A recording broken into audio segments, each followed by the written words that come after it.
Welcome to Afternoon Light, the podcast of the Robert Menzies Institute at the University of Melbourne. I'm Georgina Downer and I'm the host of Afternoon Light and the CEO of the Robert Menzies Institute.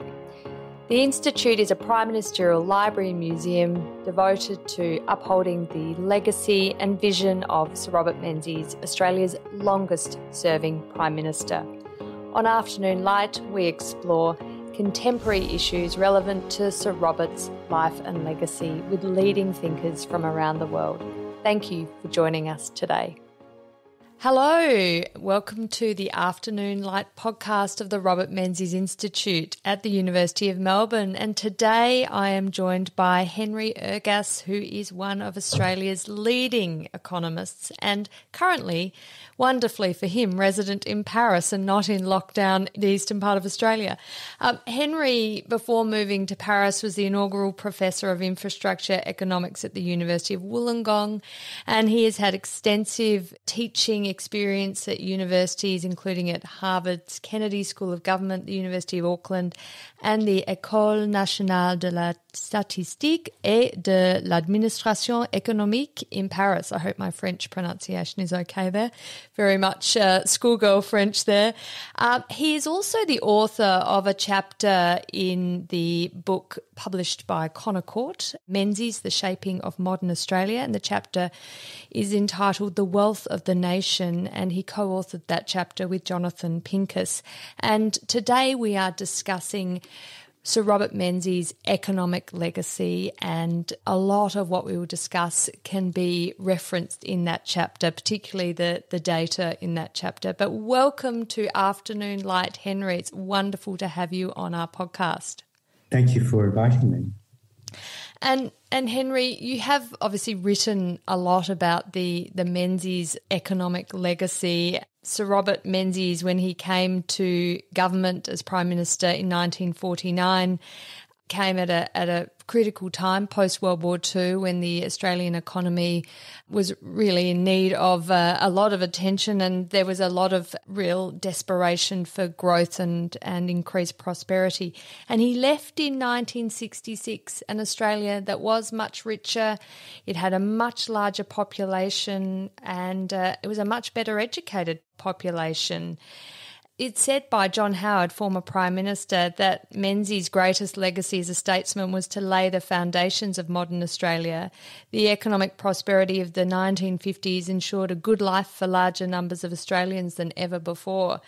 I would like to hear your views on what created that tremendous prosperity of the Menzies era, in your view. Well, the first thing to say is that it certainly wasn't a prosperity which one could take for granted.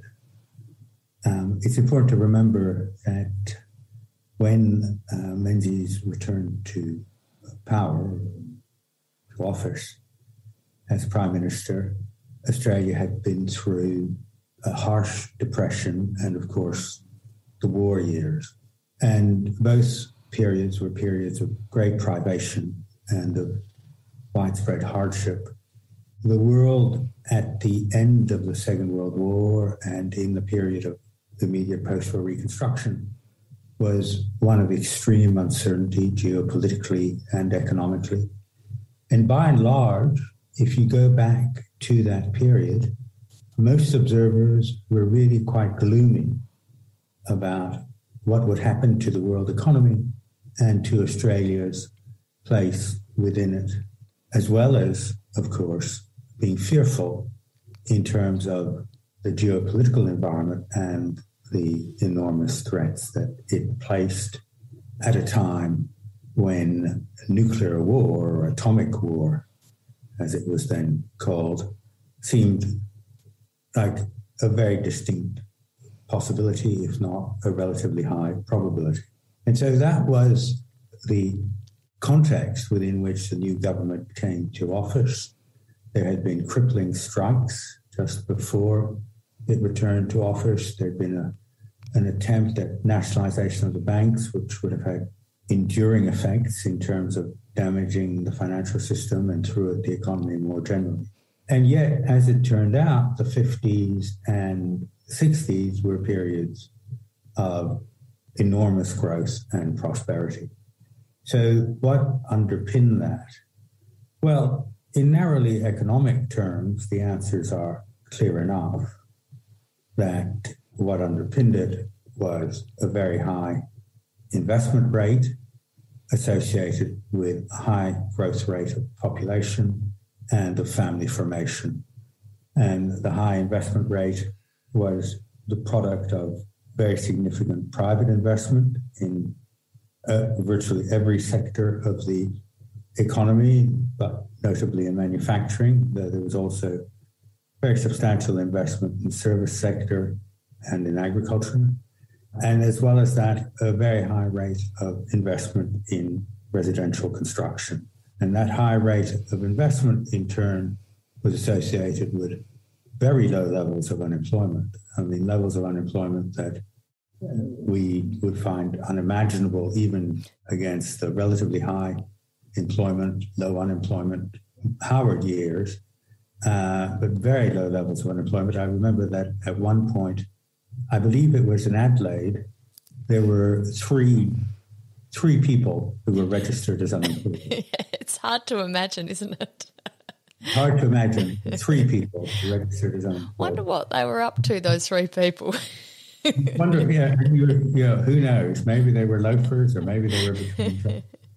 But that very high employment rate, in turn, was associated with muted growth in wages, particularly in the basic wage, which was effectively frozen for a long period of time, and very strong growth in the labour force. So you had all these things coming together.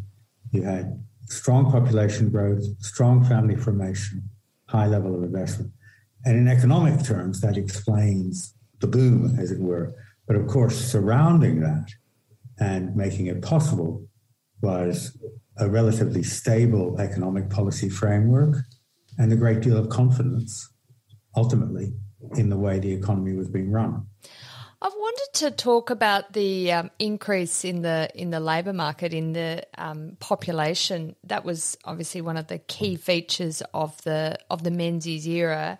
The population grew. I think in 1949 it was about 8 million people in Australia. It grew to over 11.7 million people by the time Sir Robert retired in 1966. So huge population growth, and of course driven really by immigration from Europe. Was there much opposition to that immigration? I think because immigration in Australia has always had there's always been deep political debates about the virtues of it and the identity of immigrants. And of course we have a history of the White Australia policy too, which is a feature of the Menzies era and governments before that. There was clearly bipartisan agreement on it prior to the sort of end of the Menzies era. The desirability to increase the population was really about a priority over extensive growth rather than intensive growth. So there was much less of a focus on per capita incomes growing, more about the overall economy growing, which of course is a technique that's been used up until COVID by governments in Australia as well. But what were the political debates and the policy debates around immigration like at the time? It's important to remember that it wasn't only immigration that fueled population growth. There was also the baby boom.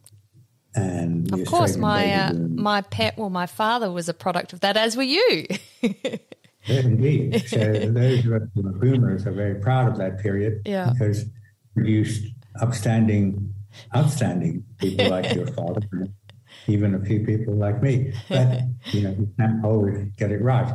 So there was a very substantial natural increase in population associated with very, very high rate of family formation.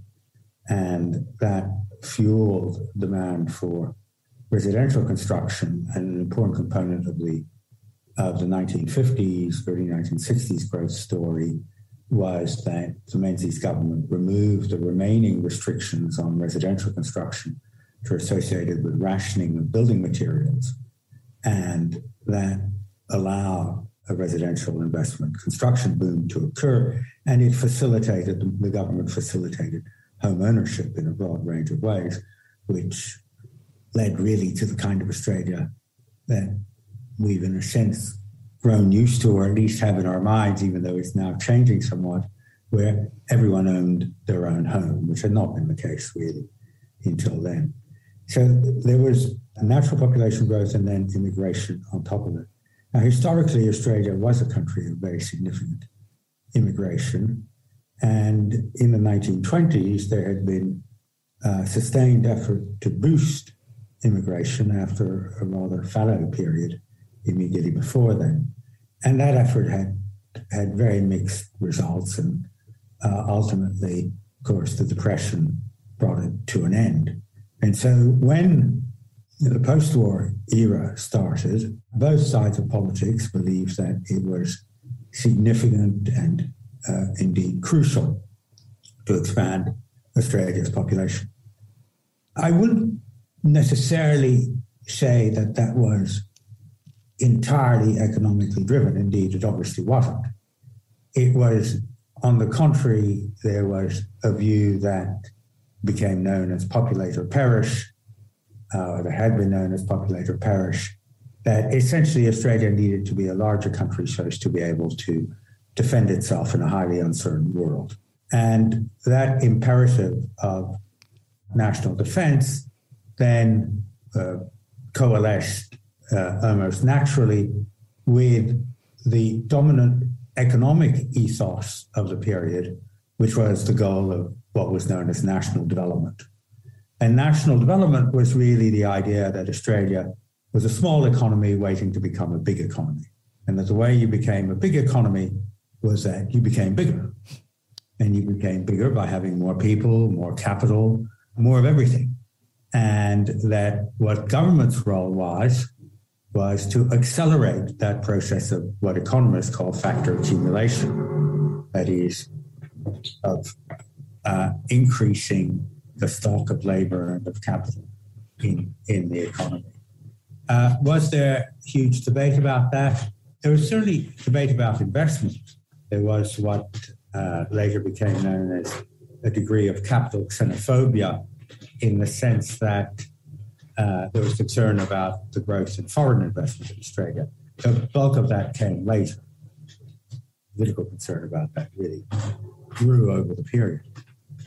With respect to migration as such, there was, I think, broad agreement that it needed to increase. Where there was debate was about its composition. Yeah, that was politically extremely sensitive. And that had been sensitive under Caldwell. It remained sensitive under the coalition years.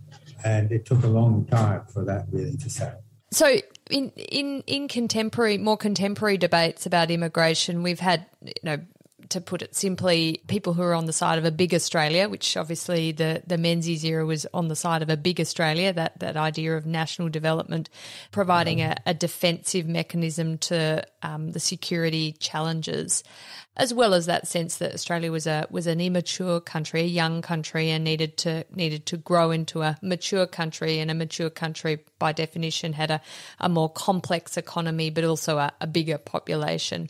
But on the other side, we have of contemporary debates people who like a smaller Australia for various sort of reasons of sustainability, or perhaps just they don't see a particular economic need or interest in a bigger population. So it was clearly much more bipartisan to embrace a big Australia back in the 1950s and 60s. But as you said, it was the identity of the migrants, and that changed over time as we saw the flows of European migration. You had people from Great Britain, the UK, and then that changed to Southern Europeans, and of course post Menzies era and the abandonment of white Australia, then had immigrants from nearer neighbours across Asia. So it's quite interesting to observe those changing political dynamics when it comes to immigration, and of course the impact that has on the economy. Yeah, no, that's certainly true. Look, the situation in 1950s and 60s was in some respects different from that today, in that we did seem to be sparsely populated.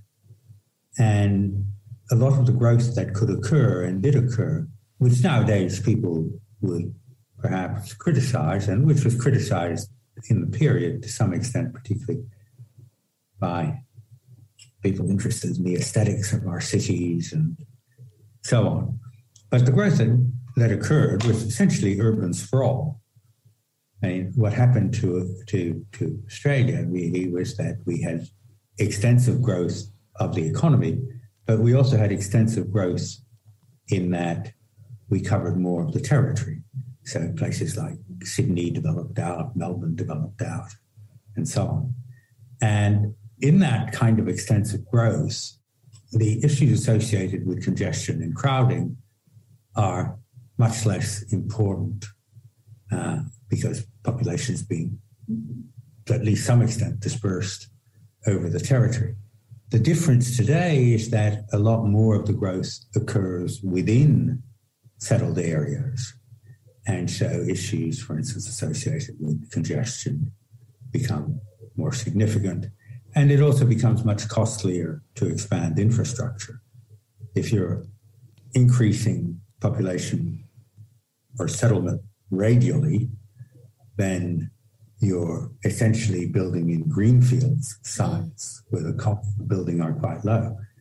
If you're trying to expand the road surface in inner Sydney or to improve traffic flow in the heart of crowded areas, crowded suburbs, then that's very, very costly. And you have to tunnel and do all of these extraordinary things.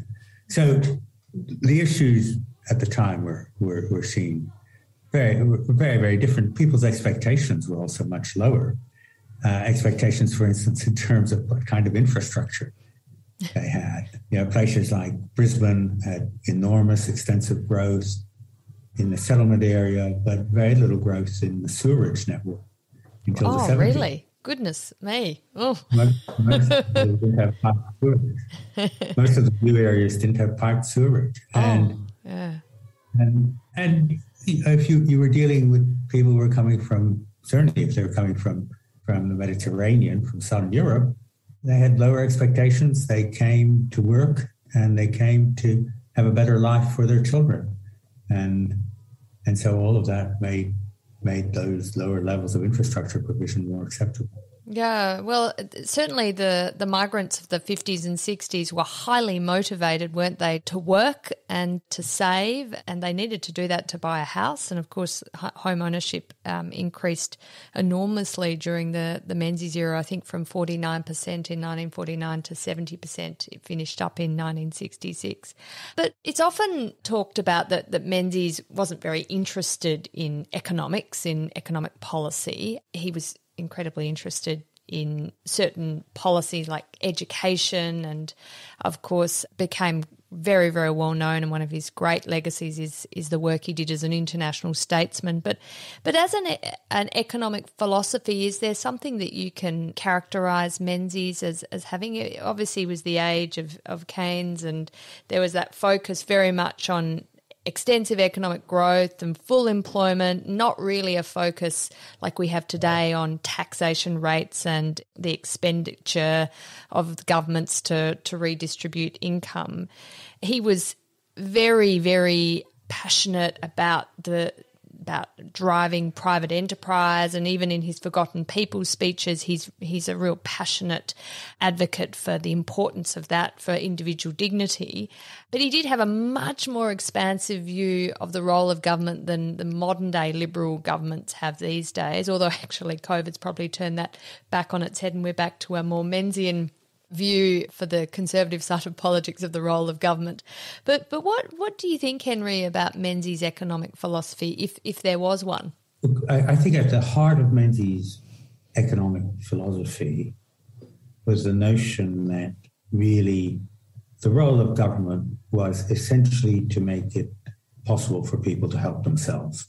And in that sense, the primary goal was to promote private initiative, be it in terms of providing for oneself or in terms of establishing enterprises and creating wealth for the nation. So that was really at the heart of the objective, and that the role of government was to make that possible and to do what it could to ensure that people would help themselves. They would save, they would invest, they would set up businesses and do all the things that would be wealth creating over the longer term and would make Australia a richer and more secure country. Now, that didn't mean that government had no role.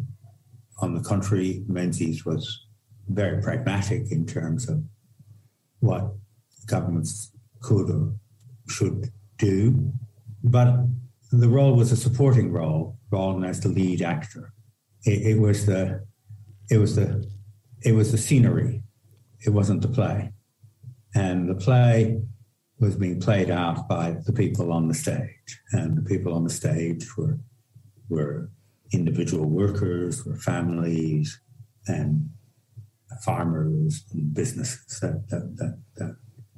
That was really it. I think there was underpinning that both a belief in the virtue of private initiative as a moral virtue, and not merely as an economic virtue, but ultimately as a passionately held moral virtue, and also a belief in growth. And I think the belief in growth is important. That growth, even though, as you said, it was extensive growth, that growth was a good thing because growth meant that you had a more dynamic economy and society, which would create more opportunities for that private virtue of initiative to flourish. And so you needed to combine growth with initiative, and they would interact, and that would really give you the virtuous cycle or outcomes that you were seeking.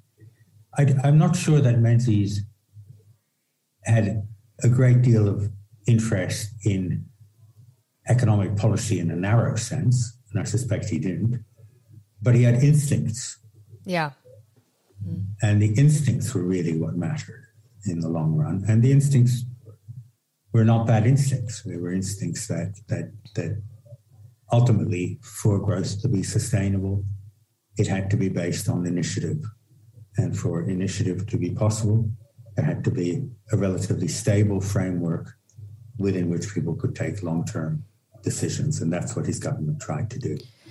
And Henry, that focus on the individual, I mean, really a key part of liberalism, of Menzies liberalism, I think really differentiates the way a Menzies-led government delivered national development versus how a Labor alternative government would have delivered it.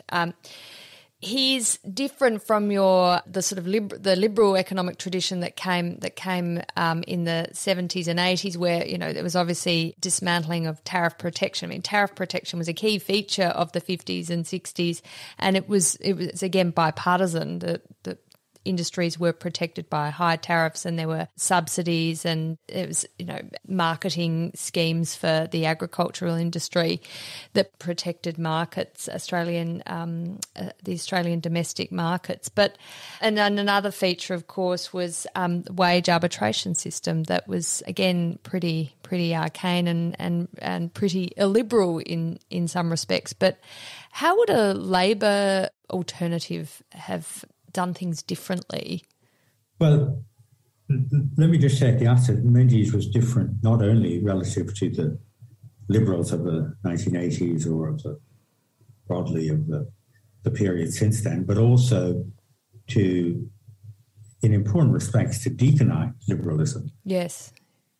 Deaconite liberalism had a much greater emphasis on public enterprise and state initiative. The Menzies era, in that sense, was a break both with Deaconite liberalism and also a sharp break with the philosophy which was then dominant in the ALP. In terms of the ALP, the immediate post-war period was a period which perhaps saw the apogee of socialisation. And this wasn't merely in Australia. It was in Labour Party in the UK and Labour Party in New Zealand as well. There was a very strong belief that governments should control the commanding heights of the economy, and that crucial parts of the economy should be owned by government. So you wouldn't only have had instruments such as tariff protection and the industrial relations systems, which again were really contexts within which private initiative could occur. You would have had very significant government ownership of large parts of the economy. The Australian economy, had Labor won the contested election that brought Menzies to office, had Labor won that election, you would have had probably nationalisation of the banking system. You'd have had certainly for sure nationalisation of the steel industry, more extensive nationalisation of coal.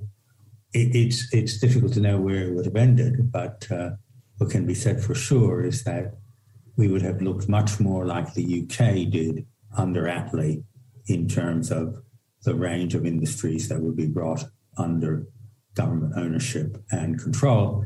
And then the task of dismantling all that would, of course, have been much greater. And pretty painful. And very painful, as it was in the UK. Yeah. And that really remained the case with Labour, at least in theory, through the Whitlam government. Now, notably by the 1960s, significant parts of Labour had moved away from that, but nonetheless, as the dominant view in Labour, that remained really until the end of the Whitlam era, as we saw with Rex Connorism and so on. So, yes, Menzies may look more interventionist than certainly the Howard government proved to be, but it was part of a move away from the colonial socialism that had been embraced by Deaconite liberalism towards an economy in which the government's role was more narrowly defined, at least in terms of industry support. Henry, I wanted to ask you too about the Menzies government attitude to government debt. When Menzies came in his second term as Prime Minister in 1949, Australia's public debt stood at 120% of GDP, which is even by current standards with the COVID crisis, that's pretty enormous. But by the time he retired in 1966, that had dropped to below 50%. His governments were very cautious when it came to fiscal policy. They kept their spending under very tight control, and this ensured that the private sector savings could finance investment rather than government. That emphasis made the Australian economy a stronger economy, and of course was able to foster more dynamism in investment and in the sort of structure and flavour of the Australian economy. That must be real legacy of the Menzies government and into the future too. We can look back on that as something that really set up the modern Australian economy for success, surely. Yeah, well, of course, when Menzies returned to office, there was a significant debt burden associated to a large extent with having funded the war. And so this was really the legacy of World War II that remained in place, and that to some extent hung over the economy. The key elements in bringing public debt levels down were, first of all, very strong economic expansion, which meant that GDP increased, so that the debt to GDP ratio fell very quickly. And secondly, low but not zero inflation. So there was some inflating away of the debt. And of course, interest rates were kept very low relative to the growth rate of the economy. And so the cost of debt servicing kept falling. And those elements, together with fiscal restraint on the part of government, then allowed the debt burden to fall steeply over time. The fiscal restraint had two aspects to it. It was, first of all, a degree of fiscal conservatism in terms of the broad settings of policy, keeping deficits under control, but also a fairly tight rein on public spending. And that's an interesting and important story because, of course, it contrasts sharply with what happened in the UK and in continental Europe, particularly in the UK. And the essence of that was really that the Menzies government did not expand social welfare expenditure the way social welfare expenditure was being expanded almost everywhere else in the advanced economies. And that's a very fundamental part of the Menzies story. Now, why was it possible to not increase social welfare expenditure? After all, social welfare expenditure virtually everywhere else in the advanced economies was growing rapidly. The same forces you would think would have been at work in Australia. And to my mind, a key part of understanding that, and that then ties in with the broader institutional context of the Menzies era, was that we had a different social welfare bargain. Right, okay. We did have a social welfare bargain, and it was a very significant social welfare bargain, but it was a different social welfare bargain. And that social welfare bargain was that people could get a job. Yeah. And the essence of that, making that happen in the mindset of the era was really the combination of the industrial relations system and the tariff system. And so they provided, first, an assurance that incomes would be sufficient, satisfactory, however you want to call it, that there would be a decent income that people could earn if they worked. And second, that there would be jobs. And so, again, this was a kind of do it yourself or do it for yourself system that made it possible for people to have jobs and to support themselves by having a job, and so to not require social welfare. On that, there was also a very substantial social consensus because particularly the unions were strongly in favor of it, increased their membership. They had always argued that you should have, if there was unemployment, you should have work relief rather than welfare. You should give people jobs rather than giving them payments. And of course, in political terms, it was a more attractive option for people than to live off handouts that governments gave. And to understand why the system of tariff protection and the industrial relations system were so well accepted and persistent, it's crucial to understand that they were seen as allowing that to happen. They were seen as a form, really, of, not in a disparaging sense, welfare, but of income assurance that created opportunities for people to do better for themselves and their families. Indeed, the whole system was geared to that. For instance, for a large part of the 1950s and early 1960s, migrants who were not British citizens did not qualify for unemployment benefit. And so, or if they did, only at the end of a fairly lengthy period. And so you had to ensure there were jobs because otherwise people had no real source of income. And in that sense, the social consensus was based on this notion that you provided income security not through public spending, but through other arrangements. And that allowed the Menzies government to, at a time when other countries were increasing social welfare expenditure and making costly promises in terms of social welfare, not to do so. And that really ended and then became odious once we shifted to a system of direct welfare payments, substantial direct welfare payments, which largely occurred under Whitlam and then continued in the Fraser years. And at that point, we provided income assurance, not through the means that had been at the heart of the Menzies package, but in much the same way as the other welfare states did. So, Henry, I thought I'd end our discussion today by asking you then, what are the long-term consequences of the tariff protection system and the industrial arbitration system? So we have a movement from the Menzies era where the sort of social contract was we have these structures in place, so you get a job and that is your form of welfare, that you have basically a guaranteed income through a guaranteed job. I mean, especially in Adelaide where there were only 3 people unemployed.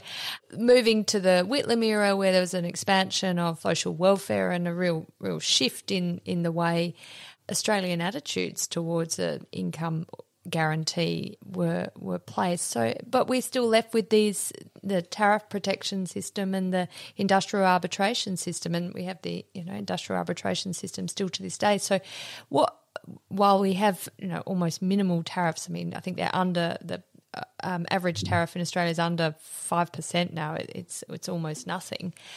But the long-term consequences of those structures were, they were pretty hard to dismantle. Yes. Look, I'd like to say something about the tariff system and the industrial relations system, about why both of those were so pivotal in the Menzies era. First on the tariff, but to some extent the two are pretty closely related. Again, you have to go back to the context of that period.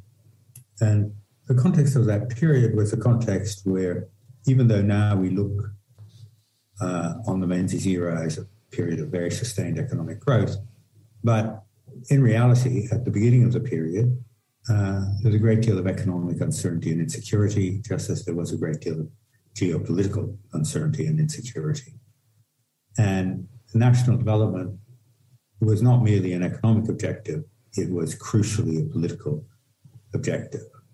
There was the sense that Australia had been caught short in 1941-42, in part because our industrial base was too small, we hadn't rearmed sufficiently, population was too small, it was demobilized, and we needed national development if we were to survive in what looked at the time like an extremely hostile and dangerous world. Without national development, it was thought that our survival prospects would have been extremely grim. That would have been incredibly motivating then for any government faced with those circumstances. Yeah. I mean, remember that Menzies was very focused on what was known at the period as the Great World Struggle. Great World Struggle between the free world and the communist world. And that was an overwhelming presence in public affairs. And an existential issue, not an economic issue, an existential issue that framed everything else. Now, it wasn't only the geopolitical environment that was extremely uncertain, the economic environment was also very uncertain. One thing that was certain in that environment, in terms of the economics, was that when you looked around the world, and particularly at the countries which had been traditional markets, there had been, during the 1920s and especially 1930s, a very significant move to protection, and especially to agricultural protectionism. And there was no sign whatsoever that agricultural protectionism was going to disappear. On the contrary, as the 1950s progressed, the formation of the European Economic Community and the decision to establish the Common Agricultural Policy meant that there was every sign that Australia, as an agricultural primary exporter, would struggle to find the markets it needed to sustain its prosperity. And so there was a great deal of what became known as export pessimism, that our export prospects were poor, that yes, there might be moves to dismantle at least the worst features of manufacturing protectionism around the world. But even that was very slow. That really only occurred in the 1970s on a significant scale. But that as far as agriculture was concerned, the political bargain in almost every country, with very strong farming sectors still in Europe, in the United States, the political bargain was that they would be very highly protected. And as a result, our export prospects were poor, our terms of trade looked set to deteriorate, and if we remained dependent on primary production, then that would significantly constrain our income growth going forward. And it was in that context that economic policy was set.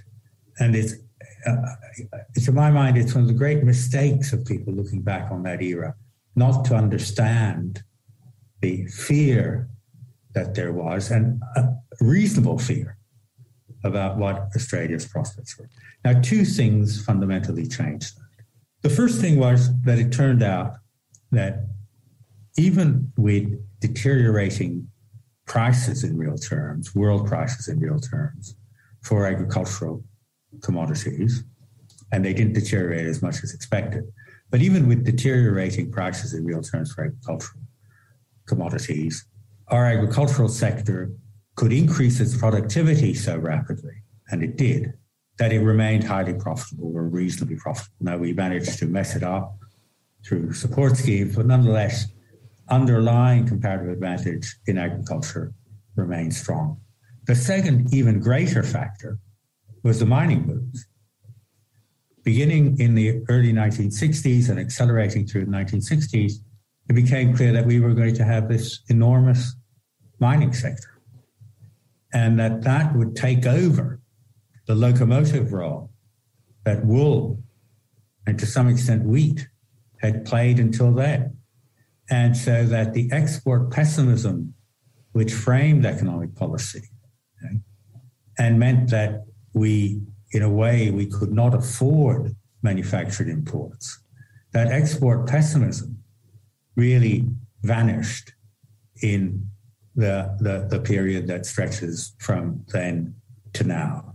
And that was just a huge change in mindset. When the Vernon Report was produced in the late 1960s or mid-1960s, issued in the late 1960s, the Vernon Report, which is the fundamental review of Australian economic policy, the Vernon Report was imbued with export pessimism, thought our terms of trade would continue to deteriorate virtually forever.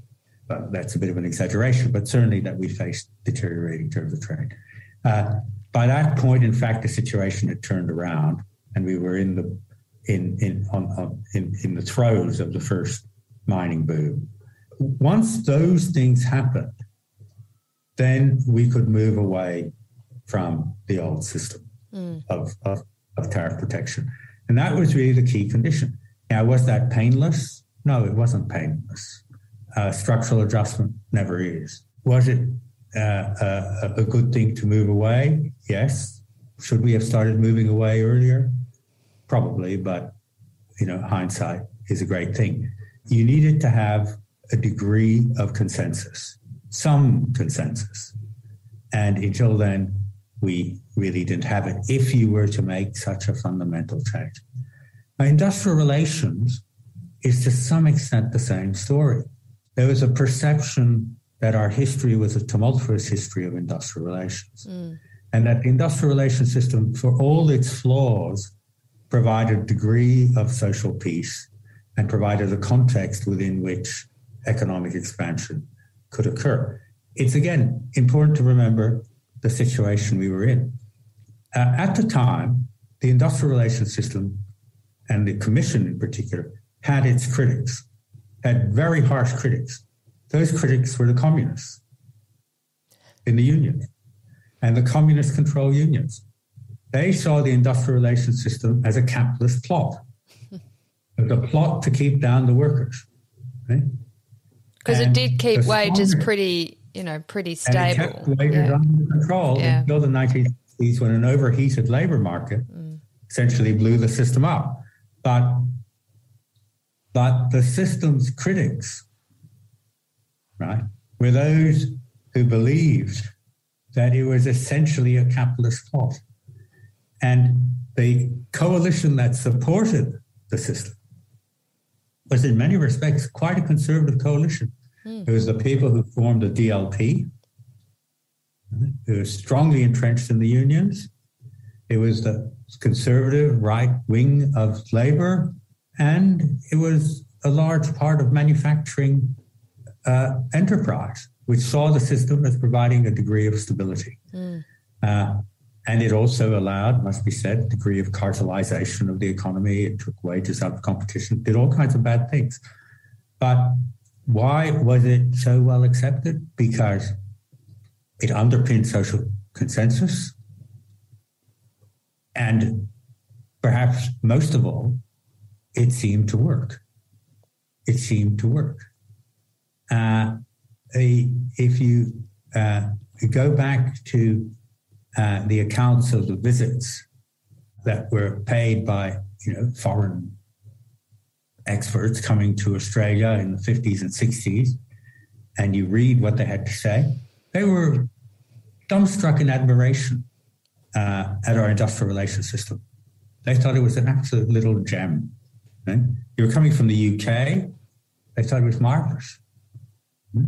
And of course, the problems that it created were largely hidden problems. There were distortions in the labour market and so on and so forth. But in a context of very strong growth, they were the froth on the tidal wave of history, or so they were seen. Yeah, they were.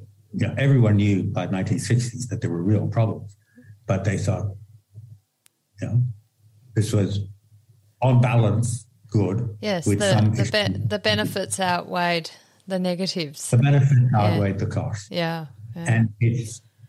I think the great difficulty we've had is that the better parts of the system have gone and the worst parts of the system have survived, and that's really the problem. And we haven't really sorted out what we're trying to do and how we're trying to do it. No. But nonetheless, if you say, should Menzies have gotten rid of that system then, I'd say, well, in the context of the time, that would have seemed suicidal. Well, and Menzies was, as you said earlier, a great pragmatist, and he could read the political moment and the zeitgeist, right? And he was fundamentally conservative. Yes, yeah, he was conservative in the following sense: that if something isn't broken, he wasn't going to tear it down. He wasn't going to tear it down. No. And if it wasn't creating problems. He did do lots of things to the industrial relations system. Don't think he was indifferent to it. For instance, he substantially increased the penalties associated with illegal strikes and stoppages. So he was very concerned to make the system work as it should. He had a terrible relationship with Richard Kirby, who was the long-term czar of the system, and he believed was a troublemaker. But nonetheless, as far as the institution was concerned, his broad attitude was to be respectful of institutions. Unless an institution was broken, there was something to be said for institutional stability as a value in itself. I think that's a wonderful moment to finish our discussion on. Thank you so much, Henry, for talking to us about Menzies' economic legacy, one that I think is full of a lot of misunderstandings and lack of context of the history of the times and the the priorities and strategic realities of the times as well. So you have illuminated me and no doubt our audience, and I very much appreciate your time and enjoy the rest of your day in Paris. You lucky thing, out of lockdown. Thank you very much, Georgina, and well done incidentally on the centre. It's a terrific initiative, and I look forward to seeing it grow. Thank you. The Afternoon Light podcast is brought to you by the Robert Menzies Institute at the University of Melbourne. You can find more about the Institute and our podcast at robertmenziesinstitute.org.au. We're also on Twitter, on Facebook and LinkedIn. We look forward to you joining our show next week. Thank you.